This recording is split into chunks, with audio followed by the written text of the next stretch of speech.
ஒரு பெரிய வெங்காயம், தக்காளி 2 வத்தல், அப்புறம் 10 சின்ன வெங்காயம், ஒரு கொத்து கருவேப்பிலை. முருங்கைக்காய் நல்லா கழுவி வச்சுக்கணும். 3 முருங்கைக்காய் கழுவி வச்சுருக்கேன். செடி காஞ்சோன்னே கொஞ்சம் எண்ணெய் ஊற்றி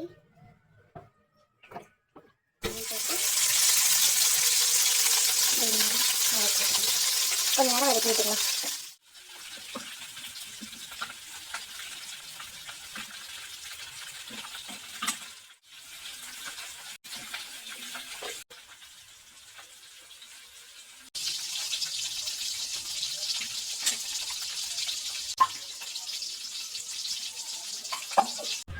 அப்புறம் சட்டியில் எண்ணெய் ஊற்றி கடுகு போட்டு தாளிச்சிட்டு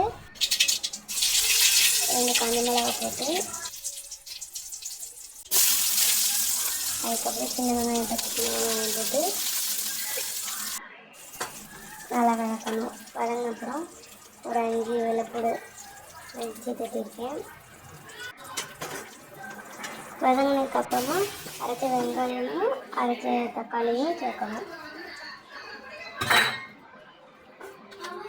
சேர்த்துட்டு நல்லா வதக்கிட்டு கொஞ்சம் தண்ணி கொதி வந்ததுக்கப்புறமா கொஞ்சம் தேவையான உப்பு போட்டுக்கணும். வதங்கினதுக்கப்புறம் குழம்பு மசாலா 2 ஸ்பூன், மிளகாய்த்தூள் 2 ஸ்பூன், மல்லித்தூள் 2 ஸ்பூன், சீரகத்தூள் 2 ஸ்பூன் போட்டு நல்லா வதக்கணும். வதங்கினதுக்கப்புறமா நல்லா அந்த பச்சை வாசம் போனதுக்கப்புறம் கழுவி வச்ச முருங்கைக்காவை சேர்த்துக்கிடணும். சேர்த்ததுக்கப்புறம் நல்லா அதையும் கிண்டி விட்டு வதக்கி விட்டுட்டு